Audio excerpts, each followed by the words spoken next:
Welcome to The Explainer. We're going to completely demystify Python programming in just 3 minutes. Ready?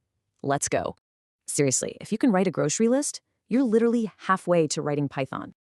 Think of the Python interpreter as a helper simply reading your list, top to bottom, line by line. Here's your first building block. The print command just pushes text straight to your screen. See that text inside the quotes? That's a string, just like an item on your shopping list. The interpreter reads that code and boom, the word instantly pops up on your screen.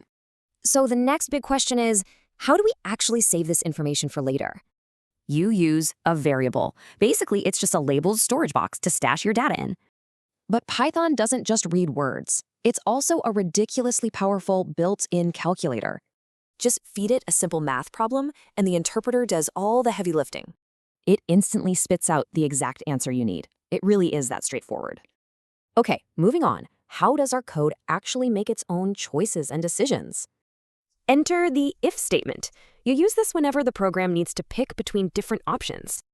And Python builds this logic with clean spacing, totally avoiding that messy pile of confusing curly braces.